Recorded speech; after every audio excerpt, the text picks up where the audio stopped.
Have you ever made a choice in the heat of the moment only to look back later and think, what was I thinking? Well, today we're going to pull back the curtain on the hidden conflicts happening inside your own mind, the very battles that lead to those decisions you end up regretting.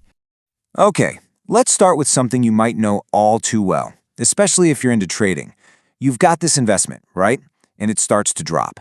All your planning, all your logic says, sell now, cut your losses. But you don't. You just hold on, hoping, praying it'll bounce back. Why is that impulse so incredibly powerful? Or how about this one? We've all been there. You see that limited time only offer? The countdown timer is ticking, the only 3 left in stock warning is flashing, and you feel this almost unbearable pressure to buy it right now, even if a little voice in your head is saying, wait, is this a good idea? Here's the fascinating thing. These moments of, let's call it irrationality, they're not really a sign of weak willpower. What if I told you it's because there isn't just one you in there? What if your brain is actually a boardroom with a bunch of different executives all shouting over each other? So let's dive into that. A really cool framework from neuroeconomics suggests we actually have 4 distinct systems for making decisions. Think of them as the 4 characters running the show up in your brain's control room. Now, having these specialized systems is usually super efficient. It's like having one person who's amazing at long-term strategy and another who's a master of crisis management. The problem is, they don't always agree on who should be at the controls. First up, let's meet the deliberative system.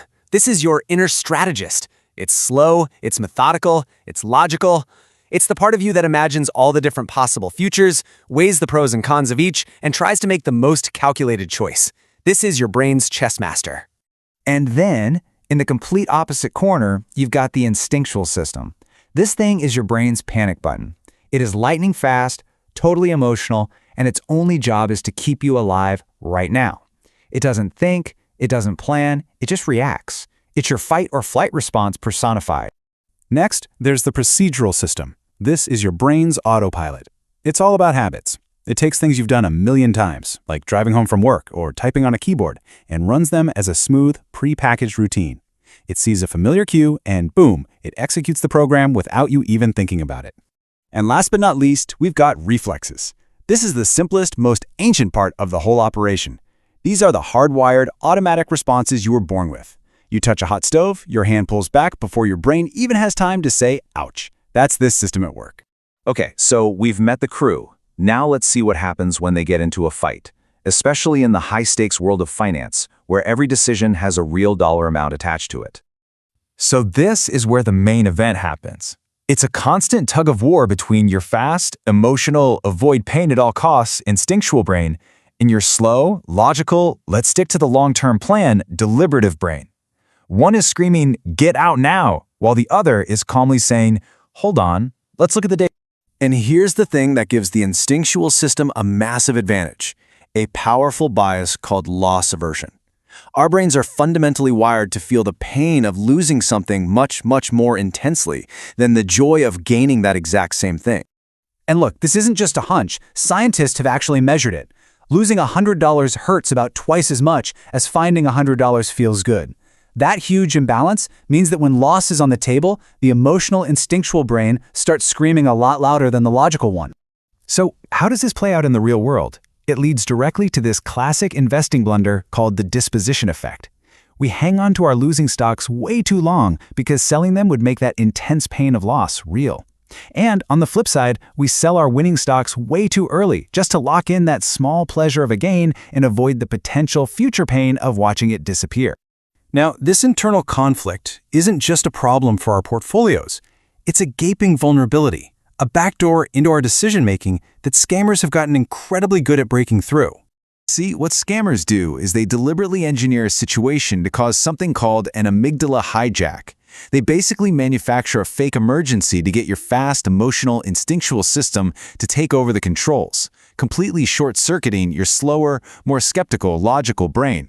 They've got a playbook, and it's brutally effective. Step 1, create urgency. This offer expires in 5 minutes. Step 2, impersonate authority. This is the IRS, you owe back taxes. You combine that pressure and that fear, and that's step 3, you trigger the amygdala hijack. Your instinctual system sounds the alarm, and before you know it, you're acting before your rational brain even gets a chance to look at the evidence and spot all the red flags. Okay, so it sounds a bit bleak, doesn't it? But here's the good news. You can fight back.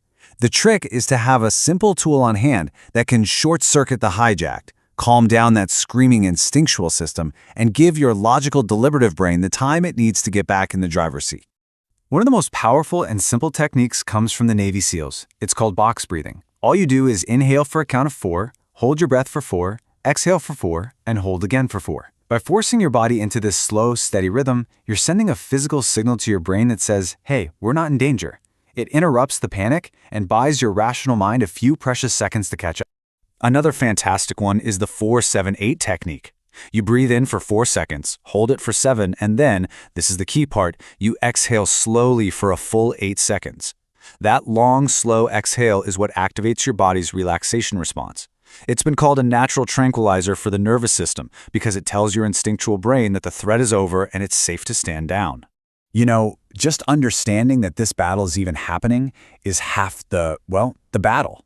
Once you know you have these competing systems, you stop being a victim of your brain's design and you start becoming the manager of it. You can't stop that first flash of panic or fear, but you can learn to hit the pause button and let your wiser, calmer self take the lead. So the next time you find yourself in one of those high-pressure moments, a scary-looking email, a stock that's plummeting, just take a second, take a breath, and ask yourself, who's really in charge of this decision right now?